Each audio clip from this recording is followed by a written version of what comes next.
नमस्कार, आप देख रहे हैं कंज्यूमर इज किंग। मैं हूं आपके साथ प्रशांत पांडे। देश भर में साइबर ठग लगातार लोगों को अपना निशाना बना रहे हैं और अब सरकार के ताजा आंकड़े इस खतरे की गंभीर तस्वीर पेश कर रहे हैं। जी हां, पिछले 4.5 साल में साइबर ठगों ने जमकर करोड़ों रुपए लूटे। अप्रैल 2021 से सितंबर 2025 के बीच 3,588 करोड़ की ठगी हुई। चौंकाने वाली बात यह है कि सरकार सिर्फ 239 करोड़ रुपए की रिकवर कर पाई, यानी कुल रकम का 6.7%। वित्त राज्य मंत्री पंकज चौधरी ने आंकड़े लोकसभा में पेश किए और साफ कहा कि लोगों में साइबर जागरूकता बढ़ाना बेहद जरूरी है। देश भर में साइबर ठगी के मामले खतरनाक रफ्तार से बढ़ रहे हैं। 4.5 साल में पूरे देश में 5,83,000 से ज्यादा मामले दर्ज हुए। ये आंकड़े देखकर कई बड़े सवाल उठ रहे हैं। सवाल ये, क्या डिजिटल इंडिया साइबर ठगी के सामने कमजोर पड़ रहा है? क्यों बैंक और पेमेंट्स ऐप सुरक्षा के मामले में फेल हो रहे हैं? क्या देश को एक मजबूत साइबर पुलिस फोर्स की आवश्यकता है, एक तंत्र की आवश्यकता है? लगभग 6 लाख शिकायतें। क्या सरकार और कंपनियां साइबर ठगों के सामने एक तरह से बेबस है? और ये तो वो हैं जो रिपोर्ट हो रहे हैं, जो नहीं रिपोर्ट हो रहे हैं उनका क्या? ये आंकड़े बढ़ भी सकते हैं। साइबर ठगी से जागरूक करने के लिए जो कदम उठाए जा रहे हैं, क्या वो ठोस हैं या नाकाफी हैं? सारे सवाल जो हैं वो आज की चर्चा में हम उठाएंगे। और आज हमारे साथ खास मेहमान भी चर्चा में शामिल हो रहे हैं, पैनल में शामिल हो रहे हैं। मैं परिचय करा दूं, हमारे साथ नपीनाई NS साहब जुड़े हैं, सीनियर एडवोकेट सुप्रीम कोर्ट से। Napinnai sir, thank you so much अपना कीमती समय देने के लिए। हमारे साथ संजय सहाय हैं, पूर्व ADGP कर्नाटक से। Thank you so much Sanjay ji अपना कीमती समय देने के लिए। हमारे साथ जी विमल कुमार हैं, जाने माने साइबर फॉरेंसिक एक्सपर्ट। आपका भी बहुत बहुत शुक्रिया इस चर्चा में शामिल होने के लिए। सबसे पहले संजय सर, आप तक आवाज पहुंच रही है मेरी? पहुंच रही जी जी। ये आंकड़े सबसे बड़ी चिंता पैदा कर रहे हैं वो यही है कि हम हर तरीके से अपग्रेड तो हो रहे हैं, लेकिन शायद इन साइबर ठगों को रोक पाने में हमारा अपग्रेडेशन काम नहीं आ रहा। Your first comment sir. अब मेरे हिसाब से एक साइबर ठगी को रोकने के लिए ना हमारे पास पॉलिसी है, ना इंफ्रास्ट्रक्चर है, ना इन्वेस्टिगेटिव कैपेबिलिटी है। तो हमने कुछ कुछ धीरे धीरे करने का कोशिश किया है, लेकिन जिस तरीके से साइबर ठगी बढ़ रही है and the level of the competence and the expertise, वो अगर देखा जाए तो हमारे से बहुत आगे हैं। और दूसरा है कि वो जहां से ये करते हैं तो हमारा एक पुलिस स्टेशन इन्वेस्टिगेशन होता है और उनका जो है पूरा स्केल इंटरनेशनल ग्लोबल लेवल पे है। नौ 2-3 चीजों से मैं शुरू करना चाहता हूं कि 1930 जो हमारा हेल्पलाइन नेशनल लेवल का है, वहां पे जो कंप्लेंट जाता है वो कंप्लेंट वहां से फिर स्टेट गवर्नमेंट, स्टेट पुलिस को जाती है। उसके आगे उनका क्या होता है वो किसी को पता नहीं है। जो 7% रिकवरी आप बता रहे हैं, अगर पूरे को लिया जाए तो शायद उतना भी है नहीं है, मुझे नहीं पता है। 2001 में हमने कर्नाटका में साइबर क्राइम पुलिस स्टेशन बनाया था, जो कि इंडिया का पहला साइबर क्राइम पुलिस स्टेशन था। और फर्स्ट कन्विक्शन हमको, अगर सही मुझे याद है, तो 2014-15 में मिला था। तो 12-13 साल के बाद हमें पहला कन्विक्शन मिला। अभी भी साइबर रिलेटेड केसेस में जो हमें कन्विक्शन मिलता है वो ज्यादातर IPC related, BNS related sections में मिलता है।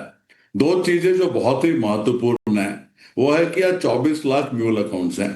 24 लाख म्यूल अकाउंट्स कैसे चल रहे हैं in a banking system which is completely controlled, which is completely monitored, and it is primarily held by huge banks who have all the capability.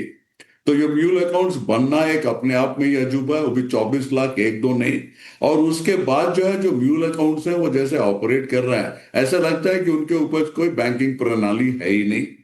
ये point number 2, जो हमारे सिम कार्ड्स हैं, SIM cards आज भी जिस तरीके से वो आ रहे हैं, हर एक केस में मिल जाता है, कहीं 2,000-4,000 आपको जो सिम कार्ड्स ऐसे मिलते हैं which should not have been there.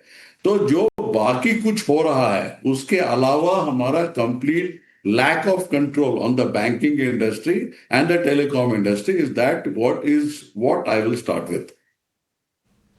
बिल्कुल, और ये अपने आप में वैलिड रिमार्क्स हैं। और सबसे अच्छी चीज़ है कि मतलब स्ट्रेट आपने, मतलब कोई लाग लपेट नहीं रखा है। आपने बताया कि किस तरह से हमारा जो पूरा इंफ्रा है, जो जिस तरह से हमारा तंत्र है वो विफल हो रहा है। नपीनाई मैम, हमें जरा बताइए कि इस तरह के जो मामले हैं, मतलब जो नंबर्स हैं वो नंबर्स हैं जो रिपोर्ट हुए हैं, लेकिन बहुत सारे ऐसे मामले हैं जो रिपोर्ट नहीं होते हैं, और इन सब के बीच में सवाल उठता है कि फिर आम लोगों के पास या जो लोग भी पीड़ित हैं, फिर उनके पास क्या वो लीगल कैसे डिवाइसेस हैं, लीगल उनके पास टूल्स हैं जिसके जरिए वो अपनी लड़ाई को आगे बढ़ा सकते हैं। जरूर, दो चीज है। अभी हम लोग जब ऐसे वाला स्कैम्स के बारे में बात कर रहे हैं, एक चीज जो है, जो प्रिवेंटिव और प्रोटेक्टिव मेजर्स बोल रहे हैं, उसमें तो सहाय जी ने थोड़ा कुछ तो जानकारी दे चुके हैं। उसमें दो चीज मैं ऐड करना चाहती हूँ। जब रेगुलेटर है, जैसे टेलीकॉम रेगुलेटर है और आरबीआई है फिनेंस रेगुलेटर, दोनों का जरूरत बहुत बड़ा है, इसमें रोल बहुत बड़ा है। दोनों को और एफर्ट्स लेना जरूरी है प्रिवेंटिव और प्रोटेक्टिव मेजर्स को ज्यादा स्ट्रेंथन करने के लिए। यूं समझ लीजिए, आपको हर स्कैम का पहले कांटेक्ट आपके मोबाइल फोन से अभी हो रहे, चैट ऐप के प्लेटफॉर्म से या डायरेक्ट नॉर्मल कॉल से, जैसे भी हो, मगर कॉल से ही हो रहा है। तो इसलिए पहले टेलीकॉम इंडस्ट्री का रोल बड़ा बनता है। उसके बाद ऑफ कोर्स आरबीआई का, क्योंकि हर पैसा जो बाहर जा रहे हैं वो बैंकिंग चैनल से जा रहे हैं। तीसरे लेवल जो आते हैं वो तो प्रोसिक्यूशन का होते हैं। वो उसी लेवल पे आपको तो डिसाइड करना है आपको कानून की मदद लेना है या नहीं। उसी में ज्यादातर लोग पहले इसके वजह से कानून की मदद नहीं लेते, क्योंकि उनको लगता है कि उन्होंने कुछ गलती किया, मतलब विक्टिम को लगता है उन्होंने गलती की और उनको शर्म लगता है। ये दोनों चीज को हटाना बहुत जरूरी है। विक्टिम्स को समझना चाहिए उन्होंने कुछ गलती नहीं किया। जैसे लाखों करोड़ों ने गलती से कुछ स्कैम पे फंस गए, वैसे ये भी फंस गए। तो उनको आगे आना बहुत जरूरी है। जब तक वो कानून का मदद नहीं लेंगे, फिर कानून उनके लिए काम नहीं करेगा। इसीलिए कानून का मदद लेना बहुत जरूरी है। आपने बिल्कुल सही बोला सर, आपके ओपनिंग स्टेटमेंट में, कि ये जो नंबर्स आपको पता चल रहा है, ये तो सिर्फ जो कंप्लेंट छापा है उसके बारे में। बहुत सारे लोग तो कंप्लेंट नहीं डालते हैं, जिसके वजह से हमको स्टैटिस्टिक्स भी क्लियरली नहीं मिलता कितना स्कैम्स एक्चुअली हो रहे हैं। और स्कैम्स तो बहुत ही आसानी पैसा कमाने का तरीका बन गया। हम सबको इकट्ठा होकर इसको फाइट करना बहुत जरूरी है। तो हर व्यक्ति जब एक कदम उठाते हैं, एक तो हमको अपने आप को संभाल कर रखने के लिए, और दूसरा बाकी लोगों को भी संभाल कर रखने के लिए। इसीलिए मेरे नॉन प्रॉफिट को भी मैंने साइबर साथी नाम दिए थे। हम सबको एक दूसरे का साथी बनना बहुत जरूरी है। और तीसरा, जब आपके ऊपर कुछ गलत काम हुए हैं, तब आप चुप बैठेंगे तो आप याद रखिए वही क्रिमिनल और 16 और हजार लोगों के ऊपर क्राइम करेगा। तो आपको चुप नहीं बैठना चाहिए, कानून की मदद लेना जरूरी है। और कानून के अंदर आपके लिए बहुत ज्यादा रेमेडीज है। अभी जो नया बीएनएस इंडियन पीनल कोड के बगैर जो आए हैं, उसके अंदर भी आपके लिए बहुत सारे प्रोविजंस है जो आप उसका मदद ले सकते हैं। इंफॉर्मेशन टेक्नोलॉजी एक्ट के अंदर भी आपका मिनिमम 2 प्रोविजंस है जो इमीडिएटली मैं बोल सकती हूँ, 66C और 66D, दोनों का भी आप मदद ले सकते हैं। और एक्सटॉर्शन, फॉल्स रिप्रेजेंटेशन, फोर्जरी, ये सब तो बीएनएस के अंदर जाएगा। हर स्कैम में ये सब प्रोविजंस ज्यादातर इस्तेमाल होता है। समाधान की ओर फोकस करना होगा, तमाम चीज़ें हैं, मतलब चुनौतियां ज़्यादा हैं। मतलब ये जो आपने अभी डिस्कशन देखा, जो संजय सहाय सर बात किए, नपीनाई जी ने बात की, उसमें हम देख रहे हैं कि चैलेंजेस ज़्यादा है, मतलब आपके पास चुनौतियां ज़्यादा हैं, समाधान कम है। तो समाधान पे फोकस करते हैं। जी विमल कुमार हमारे साथ जुड़ चुके हैं, जाने माने cyber forensic expert. Vimal ji, thank you so much अपना समय देने के लिए। मैं जैसा कह रहा था कि साइबर फ्रॉड में चैलेंजेस बहुत हैं, मतलब बहुत सी चीज़ें ऐसी हैं कि लोग अवेयर भी हैं, फिर भी उनके साथ चीज़ें हो जा रही हैं। तो सबसे बड़ी दिक्कत आप क्या देख रहे हैं? क्या वो अवेयरनेस की है, या आपको लग रहा है कि चूंकि आज पूरी दुनिया एक डिवाइस में कैद हो चुकी है, तो वहां कुछ न कुछ ऐसी गलतियां जाने अनजाने हमसे हो ही जाती हैं जो एक्सेस दे देती हैं। Regarding this, lot of things are been like victim is not coming one of the part at first, and police is doing some kind of task where that should be very clear subject that the person came to the cyber incident. They need to follow some kind of steps, standard operating procedures, and also some kind of data should be collected from the client and to register the FIR and to proceed for the next steps of the things.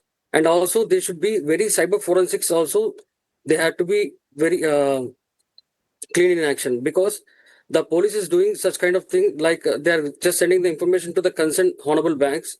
Those banks have been stopping the accounts and something, in which while a lot of time gap has been happening while reporting to the client, reporting to the cybercrime portal, and this was happening in a very long time. And this one cyber forensics has to be आपको रोक रहा हूं चूंकि ये show पूरा हिंदी दर्शकों के लिए है, तो अगर आप हिंदी में जानकारी दे पाएं तो ज्यादा बेहतर होगा। ऐसा करता हूँ कि मैं क्या बोलना चाहता हूँ कि कोई इंसिडेंट रहा, कोई आया तो आप तुरंत आप इमीडिएटली, ऐसा होता है कि गोल्डन आवर होता है, जैसा कि 30 मिनट्स और with in 2 hours of time period, if you go and complain to the 1930 portal and make the things like what are the type of transactions like UPI transactions, नहीं तो internet banking का है, नहीं तो credit card का है, वो सब आप जानकारी 1930 नहीं तो cybercrime.gov.in पोर्टल में दिए तो उसी वक्त में से ये सब कुछ फ्रीज होने का ज्यादा मामला होता है। अगर with in the 2 hours if that happened, the account has been transferred from one channel to another channel, mean within 2 to 3 hours of time period, the entire amount which was scammed by any kind of victim, that was going to the cryptocurrency within 2 hours of time period.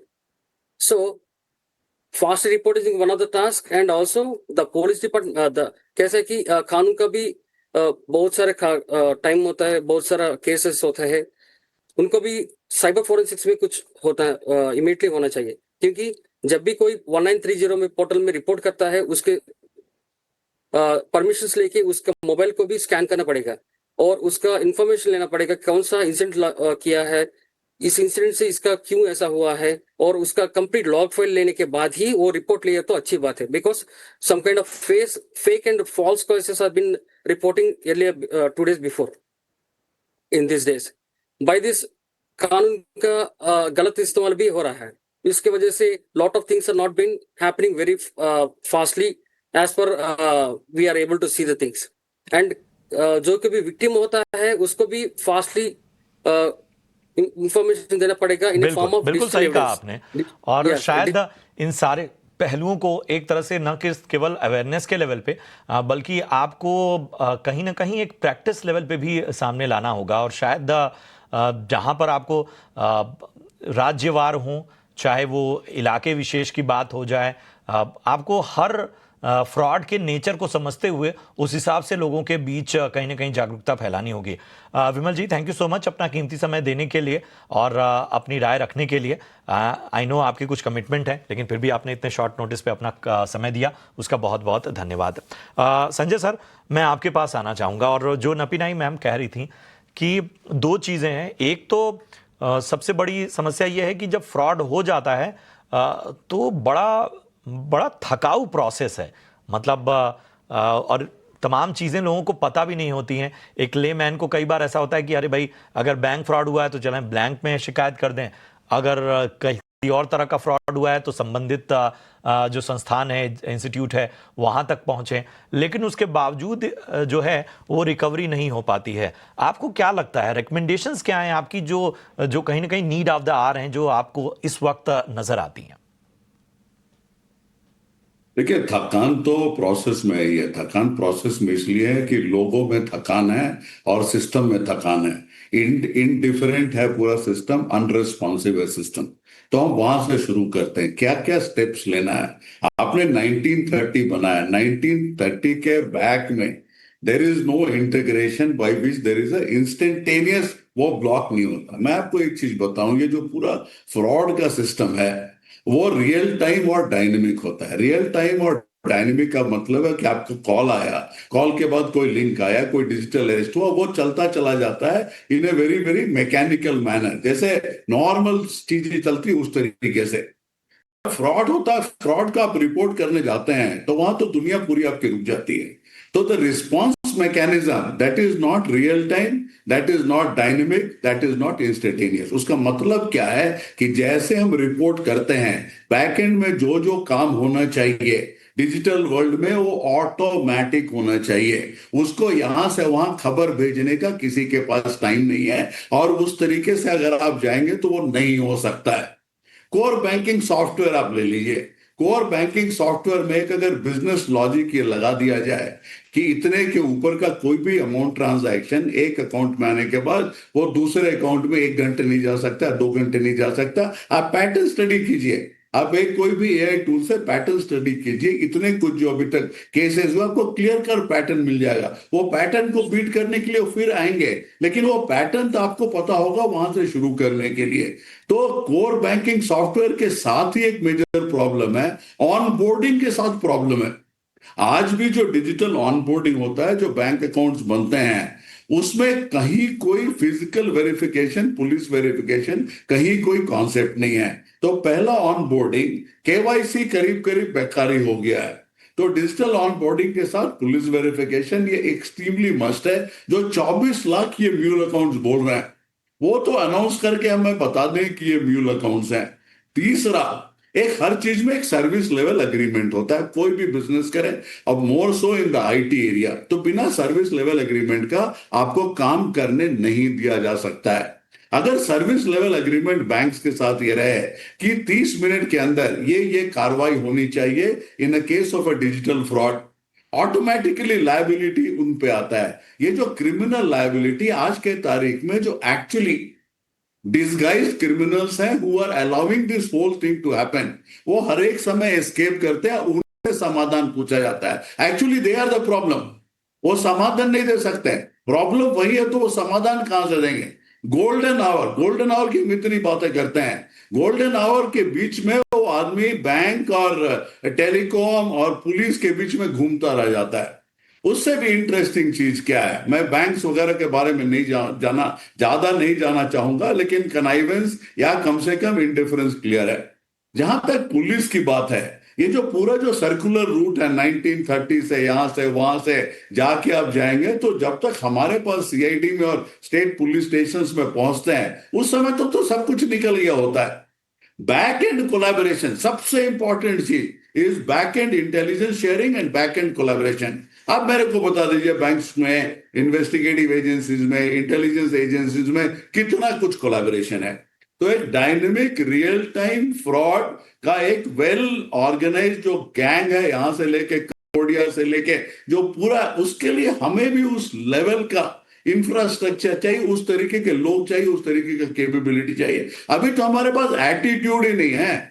और जो infrastructure हमने 1930 या वो जो बनाए हैं, it is more to basically reporting mechanism. It is more of a reporting mechanism. मेरे को एक केस याद है अमेरिका का, इस तरीके का केस हुआ था, बैंकिंग नहीं था, I think it was terrorist है, कुछ दूसरा रिलेटेड केस था।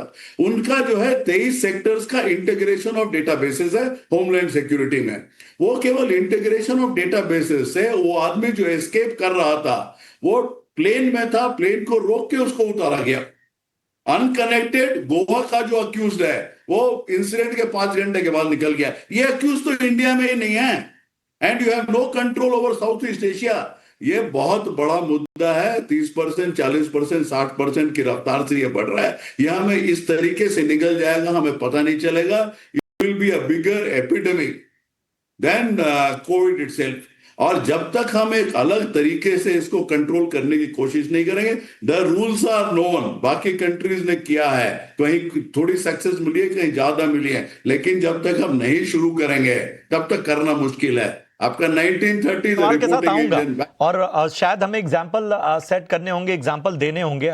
मैं आपसे समझूंगा कि ऐसे कौन से देश हैं, ऐसे कौन से इलाके हैं, या अगर हम भारत की बात करें, ऐसे आपको कौन से स्टेट नजर आते हैं जो कहीं ना कहीं इस दिशा में काम कर रहे हैं, उस पर भी मैं बात करूंगा। लेकिन नपी नाई मैम, जरा दो चीजों पे मेरा मतलब, और ये सीधा कंज्यूमर से जुड़ा सवाल है।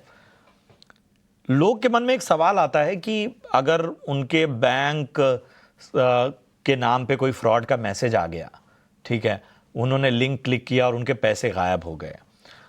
आजकल बैंकिंग वॉलेट कंपनियां हैं, उसके थ्रू कुछ अगर हो गया, तो फिर उनको कंपेंसेट करने की जिम्मेदारी किसकी है? मतलब फिर आखिर इस मामले में नियम कानून कहते क्या है? आपने बहुत ही गंभीर बात शुरू किए है। इसका तो ये टीवी शो तो काफी नहीं रहेगा सवाल के जवाब देने के लिए, मगर मैं थोड़ा कुछ तो शेयर करूंगी जरूर। जो आपने सवाल निकाला है का हम लोग लायबिलिटी बोलते हैं। लायबिलिटी किसको बेयर करना है, मगर पहले चीज जो है, आपको जो एसएमएस मिल रहा है वो तो बैंक के नाम पे मिल रहा है, बैंक से नहीं मिल रहा है। इसीलिए जिस बैंक का नाम इस्तेमाल किया गया है वो भी एक विक्टिम माना जाते हैं, मतलब उनकी नाम का गलत इस्तेमाल किए गए हैं करके माना जाते हैं। यूं समझ लीजिए आपके नाम पे कोई कुछ गलत काम करेंगे तो इसका मतलब ये नहीं है ना, कानून आपको तो दोषी मान सकते हैं। ये तो बस उतना ही हो सकता है कि पहले आपसे जानकारी होगा कि आपने किया कि नहीं, फिर ढूंढेंगे किसने एक्चुअली आपका नाम को गलत इस्तेमाल किया। वैसे ही होता है ये जो एसएमएस के पहले लेवल पे जब जानकारी होगा, तो बैंक को शुरुआत से ही लायबिलिटी प्लेस करना सही नहीं होगा और वो कानून में भी नहीं होता है। फिर किसको हम लोग जवाबदारी मानेंगे, तो उसमें ये चर्चा होता है कि जब आपको एसएमएस मिल रहा है, आपके ऊपर एक स्कैम हो चुके हैं, उसको किसी ने फैसिलिटेट किया है क्या? वो बैंक के अंदर से कोई शायद ऑफिशियल्स उसमें मिला हुआ है क्या? आपके डेटा कहाँ से लीक हुआ है? आपकी तरफ कैसे आए थे? इसलिए मैं आपको पहले भी बोले थे कि टेलीकॉम मिनिस्ट्री और इंडस्ट्री दोनों का भी रोल होता है ऐसे सब स्कैम्स में, क्योंकि पहले शुरुआत टेलीकॉम की तरफ से हो रहा है। तो आप देखेंगे तो इसीलिए टेलीकॉम इंडस्ट्री ने बहुत सारा नया अभी तरीकाएं इस्तेमाल कर रहे हैं। शुरुआत का अभी आप देखेंगे ज्यादातर आपको जब कॉल्स आ रहे हैं उसी में आपको एक मैसेज आएगा सस्पेक्टेड स्पैम, सॉरी स्कैम कोई नहीं बोलते हैं, स्पैम बोलते हैं। तो उसी में आपको थोड़ा सा होशियारी दिखाना चाहिए। दूसरी चीज सबके लिए एक आपने जागृति की बात किए थे, तो एक जागृति का एक एडवाइस मैं अभी देना चाहती हूँ। कोई भी मैसेज आपको मिल रहा है उसमें जितना भी सीरियस चीज लिखे हैं कि आपका अकाउंट फ्रीज हो जाएगा, म्यूचुअल फंड फ्रीज होएगा, इलेक्ट्रिसिटी कट हो जाएगा, जो भी बता रहे हैं उसमें जो लिंक दिया हुआ है उसको क्लिक मत कीजिए। आप तो आपके अकाउंट वेब ब्राउजर में से भी खोलकर चेक कर सकते हैं कुछ नोटिस आया है वैलिड पॉइंट। क्या? और आप शायद हमें अगर कोई ऐसी चीज है जो फिशी नहीं भी है, उसको भी कहीं ना कहीं एक सवालिया निशान की तरह देखना होगा। आपके फोन में कुछ भी आ रहा है, चाहे वो वैलिड प्लेटफॉर्म से आ रहे हों, चाहे वो उनमें किसी तरह का फिशीनेस आपको नजर नहीं आ रहा, उसके बावजूद पहली बार में आप उसको एक सवाल की तरह, शंका की नजर से देखिए, तब शायद आप बच पाएंगे। एक आखिरी सवाल के साथ मैं संजय सर आपके पास आना चाहूंगा। कौन से ऐसे देश हैं जो बड़ा एग्जाम्पल सेट कर पाए हैं, जो जिनका आप जिक्र कर रहे थे? ज्यादातर फिनलैंड, नॉर्वे, डेनमार्क, ये सब स्टेट्स काफी आगे निकल गए हैं। और बेसिकली उनका जो कंप्यूटर इमरजेंसी रेस्पॉन्स टीम है, उनके गाइडलाइंस और रेगुलेटरी मैकेनिज्म प्लस लॉज भी स्ट्रांग है। एक स्पेसिफिक कंट्री जो बहुत छोटी कंट्री है, एस्टोनिया, 2007-8 में वहाँ बहुत साइबर अटैक्स हुए। उसके बाद उन्होंने अपना जो है वहां से प्रयास शुरू किया, and today it is one of the strongest Nations in cyber security law, और एक्चुअली उसको कंट्रोल करने में। और वो ऑनलाइन वोटिंग से लेके तरह तरह की चीजें करते हैं। 123 कंट्रीज से वहां कंपनी शुरू किया जा सकता है। एस्टोनिया एकदम एक शाइनिंग एग्जाम्पल है। तो उस तरीके से अगर आप देखें तो यूके और यूएस में भी, यूएस का एक चीज मैं बता सकता हूं, कनेक्टेड एंड अनकनेक्टेड, साइबर से कनेक्टेड भी है और बाकी चीजों से भी कनेक्टेड या अनकनेक्टेड जैसे भी बोले। जब 9/11 के बाद उनका बेसिक प्रॉब्लम था इंफॉर्मेशन शेयरिंग वो नीड बेस्ड। तो नीड बेस्ड को हटा के उन्होंने 23 डिपार्टमेंट्स और ऑर्गेनाइजेशंस को इंटीग्रेट किया, that is known as the Department of Homeland Security, और ये पूरे डेटाबेसेस को इंटीग्रेट करके उसको रियल टाइम और डायनेमिक बनाया। उससे बहुत कुछ कंट्रोल हुआ, उसमें बैंकिंग डेटाबेसेस और 50 तरह के अदर डेटाबेसेस हैं। हमारे को पहला ये शुरू करना है कि हमें ब्लूप्रिंट बनाना है कि हमें किस रास्ते में जाना है, किस तरीके से जाना है। End of the day response has to be real time dynamic. वो बीमारी आई और तब इलाज शुरू करने की बजाय शायद जितनी तरीके से चीजें अपग्रेड हो रही हैं और जितने भी हमारे पास रिकमेंडेशंस हैं उनको हिसाब से अपनी एक क्लियर पाथ की ओर बढ़ना होगा। बहुत ही अच्छी चर्चा रही और अच्छी बात यह रही कि एक तरह से समाधान की ओर हमने ज्यादा फोकस किया। Thank you so much Sanjay sir. इसके साथ ही नबीना मैम, आपका भी बहुत बहुत धन्यवाद इस चर्चा में जुड़ने के लिए और अपने अमेजिंग इनसाइट्स देने के लिए। बहरहाल कंज्यूमर इज किंग में आज के लिए इतना ही, दीजिए इजाजत, लेकिन आप देखते रहिए ET Now स्वदेश। नमस्कार।